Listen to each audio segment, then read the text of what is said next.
Hello children, welcome back to my channel. So ఇది మన Mahabharatam 7th class Mahabharatam start చేశాం కదా. సో ఇందులో ఫస్ట్ చాప్టర్ని ఎక్స్ప్లెయిన్ చేశాను. సో ఇది వచ్చేసి సెకండ్ చాప్టర్. సో ఫస్ట్ చాప్టర్లో ఏముండే, మొత్తము మహాభారతాన్ని షార్ట్గా బ్రీఫ్గా మొత్తం ఒక చాప్టర్లో చెప్పేశారు కదా, చదివాం కదా. సో ఇది వచ్చేసి సెకండ్ చాప్టర్ పేరు దేవ్రత్. దేవ్రత్. సో దేవ్రత్ అనేది పేరు.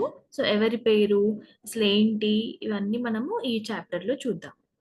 ఓకేనా, लेट्स स्टार्ट. सो गंगा एक सुंदर युवती का रूप धारण किए नदी के तट पर खड़ी थी. उनके सौंदर्य और नव यौवन ने राजा शांतानु को मोह लिया था. అంటే గంగా గంగా రివర్ ఉంటుంది కదా, గంగా నది. సో తను ఒక బ్యూటిఫుల్ లేడీ లాగా, సుందర్ యువతి అంటే ఒక బ్యూటిఫుల్ లేడీ లాగా లైక్ రూపాన్ని దాల్చి అంటే మారిపోయి నది కే తట్ పర్ ఖడీ థీ. నది అంటే తనే, నది అంటే నదియే, తనే. సో దాని పక్కన నిలబడి ఉన్నారనమాట. ఉన్కే సౌందర్య అంటే బ్యూటీ, నవ్ యవ్వన్ అంటే ఆ యంగ్ యూత్ ఉంటుంది కదా, దాన్ని నవ్ యవ్వన్ అంటారు. నే రాజా శాంతానుకో మోలియాత. సో ఈ శాంతాను అనే పేరు మనం ఫస్ట్ చాప్టర్ లో విన్నాం కదా. So he was a king. So తను ఆ తన బ్యూటీని చూసి తనని లైక్ చేశాడనమాట. మోలియాత అంటే like or to love. So గంగాని లైక్ చేస్తాడు. గంగా బోలి, రాజన్ आपकी पत्नी होना मुझे स्वीकार है, पर इससे पहले आपको मेरी शर्तें माननी होगी. రాజన్ అంటే రాజా, మీ పత్ని అంటే వైఫ్, మీ వైఫ్ లాగా అవ్వడం, మీ వైఫ్ నవ్వడం నాకు ఇష్టమే. ఆ, పర్ ఇస్సే పహలే ఆప్కో మేరీ షర్తే అంటే కండిషన్. దానికంటే ముందు మీరు నా కండిషన్స్ ని ఒప్పుకోవాలి. ఒప్పుకుంటారా అని అడిగింది. క్యా ఆప్ మానేంగే అంటే ఒప్పుకుంటారా అని అడిగింది. రాజా నే కహా అవశ్య. సో రాజా ఏమన్నారు, తప్పకుండా. అవశ్య మీన్స్ ష్యూర్ ఆర్ తప్పకుండా. राजा शांतनु ने गंगा की सारी शर्तें मान ली और वचन दिया कि वह उनका पूर्ण रूप से पालन करेंगे. సో రాజా శాంతానునే గంగాకి సారీ షరతే అంటే అన్ని కండిషన్స్ కి ఒప్పుకున్నారు, అన్ని కండిషన్స్ ని ఫాలో అవుతా అని చెప్పారనమాట. సో వచన్ అంటే ప్రామిస్ చేయడం. సో ప్రామిస్ చేశారు, ఆమె ఏది చెప్పినా చేస్తా అనేసి, అంటే ఆ కండిషన్స్ ని మీరను అని చెప్పాడనమాట. समय पाकर गंगा से शांतानु के कई तेजस्वी पुत्र हुए, परंतु गंगा ने उनको जीने नहीं दिया. సో కొన్ని డేస్ తర్వాత గంగా ఇంకా శాంతాను ఇద్దరికి ఎంతో మంది కిడ్స్ పుట్టారు, చిల్డ్రన్, కొడుకులు. పుత్ర అంటే కొడుకులు పుట్టారనమాట. కానీ గంగా ఏం చేసింది, ఎవ్వరిని బ్రతకనివ్వలేదన్నమాట, అందరినీ చంపేసింది. జీనే నహి దియా అంటే బ్రతకనివ్వకపోవడం. ओके. सो बच्चे के पैदा होते ही वह उसे नदी की बहती हुई धारा में फेंक देती थी और फिर हंसती मुस्कुराती राजा शांतानु के महल में आ जाती थी. సో పిల్లలు పుట్టగానే వాళ్ళని తీసుకొని వెళ్ళి ఏదైతే రివర్ ఫ్లో అవుతుందో అందులో వేసేసి చంపేసేదన్నమాట. దారామే ఫేక్ దేతి అంటే దాంట్లో పడేసేది. అండ్ మళ్ళీ హస్తి ముస్కురాతి అంటే మంచి నవ్వుకుంటూ స్మైల్ చేసుకుంటూ మళ్ళీ ప్యాలెస్కి వచ్చేసేదన్నమాట, శాంతాను దగ్గరికి. మహల్ అంటే ప్యాలెస్. ओके. सो अज्ञात सुंदरी के इस व्यवहार से రాజా శాంతాను చకిత్ రహ జాతే తే. అజ్ఞాత్ అంటే తను చిన్నప్పటి నుండి కానీ ముందుగా కానీ శాంతానుకు తెలియదు కదా, తెలియని వాళ్ళని అజ్ఞాత్ అంటారు. సుందరి అంటే బ్యూటీ.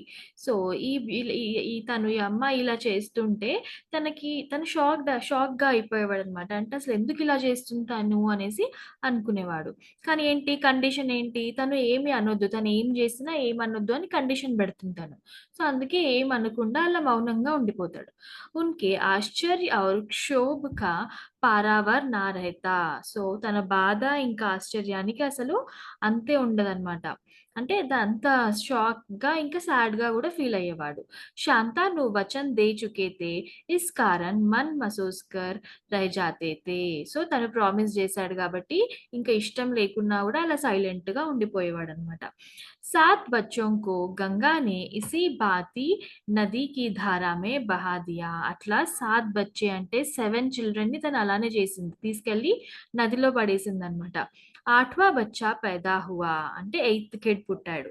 गंगा उसे भी लेकर नदी की तरफ जाने लगी. तो शांतनु से न रहा गया.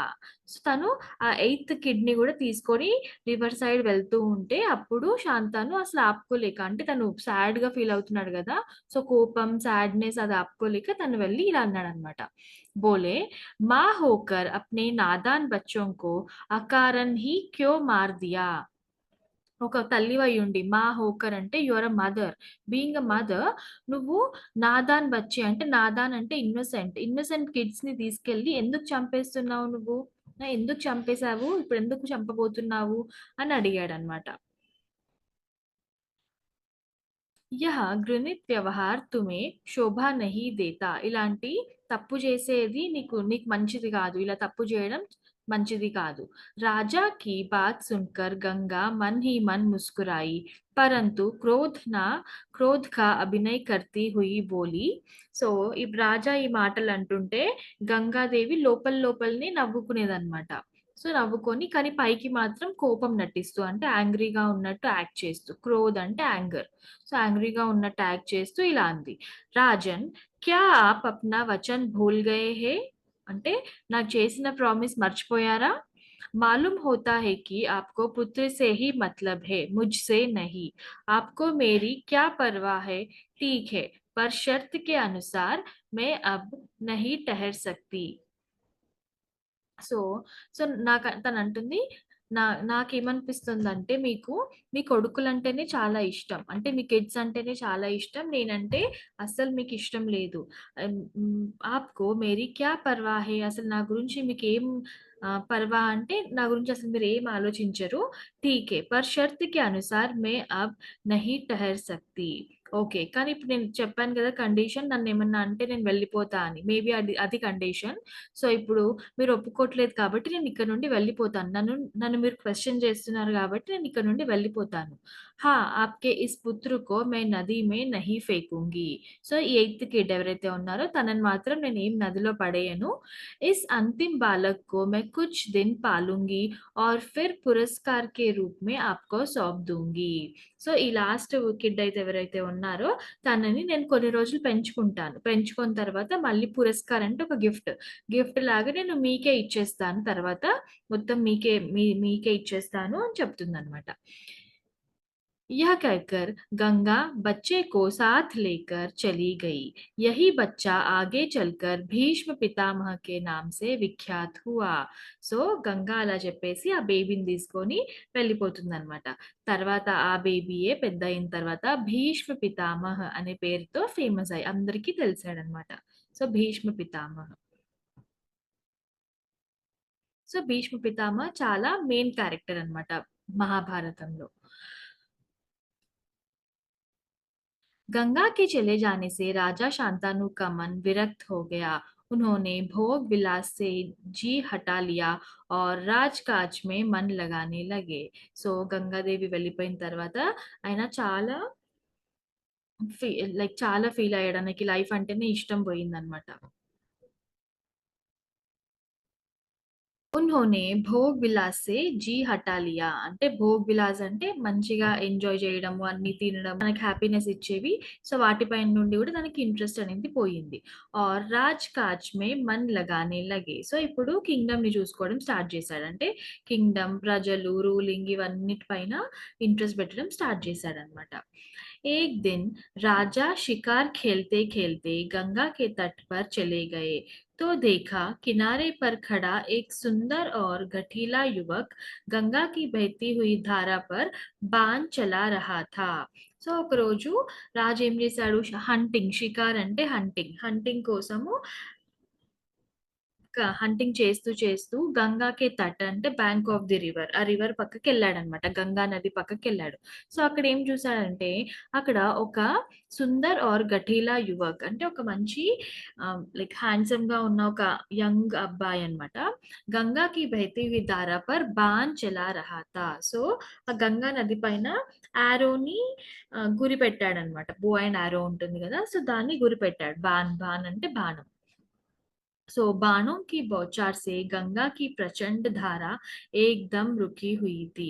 यह दृश्य देखकर శాంతాను దంగ్ రహ గయే. సో తను అలా బాణాలను ఎక్కుపెట్టి వాటి బాణాలను విడుస్తూ ఉంటే ఆ గంగా ఏదైతే ఫ్లో ఉంటుందో అదంతా ఆగిపోయిందనమాట. సో అది చూసి శాంతాను చాలా షాక్ అయిపోయాడనమాట. इतने में ही राजा के सामने स्वयं गंगा आकर उपस्थित हो गई। गंगा ने युवक को अपने पास बुलाया और राजा से बोली, राजन पहचाना मुझे और इस युवक को. సో అప్పుడు ఇంతలో ఏమైంది, రాజా ముందు గంగామాత గంగాదేవి అయితే ఎవరైతే ఉన్నారో తనొచ్చి తన ముందు ప్రత్యక్షమైంది. గంగానే యువక్ అప్నే పాస్ బులాయా. తో ఆ అబ్బాయిని తన దగ్గరికి పిలిచి రాజాకి చెప్పిందనమాట. రాజా, నన్ను ఇంకా ఈ బాబుని గుర్తుపట్టారా అని అడిగింది. యహీ ఆప్కా ఔర్ మేరా 8వాं పుత్ర దేవ్వ్రత్ హే. సో ఇతనే మన ఇద్దరి కొడుకు దేవ్వ్రత్. మన ఎయిత్ కిడ్ దేవ్వ్రత్. సో భీష్మ పితామహ పేరు దేవ్వ్రత్ అన్నమాట యాక్చువల్‌గా. महर्षि वशिष्ठ ने इसे शिक्षा दी है। शास्त्र ज्ञान में शुक्राचार्य और रण कौशल में परशुराम ही इसका मुकाबला कर सकते हैं. సో మహర్షి వశిష్ఠ్.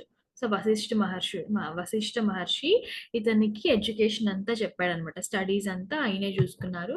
శాస్త్ర జ్ఞాన్ శాస్త్రాలలో శుక్రాచార్యుడు, ఇంకా రన్ కౌశల్ అంటే యుద్ధ భూమి అంటే యుద్ధంలో ఎలా అయితే మనము ఫైట్ చేస్తామో వాటిల్లో పరశురామ్. సో శుక్రాచార్యుడు ఇంకా పరశురాముడు మాత్రమే ఈయనకి సాటి. అంటే వీళ్ళు మాత్రమే ఈయనతో కంపీట్ చేయగలుగుతారు. అంత మంచిగా ఇతను ట్రైన్ అయ్యాడనమాట అన్నిట్లలో. లైక్ ఎడ్యుకేషన్‌లో గూడా, విల్లు విద్యలో గూడా అన్నిట్లలో అని చెప్తారనమాట. यह जितना कुशल योद्धा है उतना ही చతుర్ రాజనీతిజ్ఞ भी है. సో ఆయన ఎంత కుశల్ అంటే ఒక మంచి యోద్ధ అంటే వారియర్. ఎంత మంచి వారియరో అంత మంచి చతుర్ అంటే చాలా క్లెవర్. రాజనీతిజ్ఞ అంటే లైక్ పాలిటిక్స్ అవన్నీ కూడా చాలా తెలిసిన అతను అనమాట. చాలా క్లెవర్ కూడా. आपका पुत्र मैं आपको सौंप रही हूँ, अब ले जाइए इसे अपने साथ. ఇప్పుడు మీ కొడుకుని నేను మీకే ఇచ్చేస్తున్నాను, మీతో పాటు తీసుకెళ్ళండి అని చెప్తుంది. गंगा ने देवव्रत का माथा चूमा और आशीर्वाद देकर राजा के साथ उसे विदा कर दिया. సో తన కొడుకు గంగాదేవి తన కొడుకు ఫోర్ హెడ్ మాత అంటే ఫోర్ హెడ్ పైన కిస్ చేసి తనకి బ్లెస్సింగ్స్ ఇచ్చి, ఆశీర్వాద్ అంటే బ్లెస్సింగ్స్ ఇవ్వడం, బ్లెస్ చేసి ఉస్కే రాజా కే సాత్ ఉసే విదా కర్ దియా. సో రాజు శాంతాను కింగ్ ఎమ్మడి తనని పంపించేసింది అనమాట. సో ఇది వచ్చేసి దేవ్వ్రత్ సెకండ్ చాప్టర్ దేవ్వ్రత్. సో దేవ్వ్రత్ ఎవరు కాదు, భీష్మ పితామహ. తను ముందుకెళ్ళి తన పేరు భీష్మ పితామహ లాగా అవుతుంది. భీష్మ పితామహ చాలా క్లెవర్. ఆయన లైక్ మెంటల్‌గా గూడా చాలా స్ట్రాంగ్. ప్లస్ అన్నీ తెలుసు తనకి. చాలా క్లెవర్. ఇంకా చాలా ఫిజికల్‌గా గూడా స్ట్రాంగ్ అనమాట. వార్‌లో దాంట్లో గూడా అన్నిట్లలో తను మంచి ఫస్ట్ ఉంటాడనమాట. వారియర్. ఒక మంచి వారియర్ కూడా. సో ఇదొచ్చేసి సెకండ్ చాప్టర్. మీకేమైనా డౌట్స్ ఉంటే కామెంట్స్‌లో అడగొచ్చు. Hope you like the video. If you like the video, please comment, like and share with your friends. Thank you.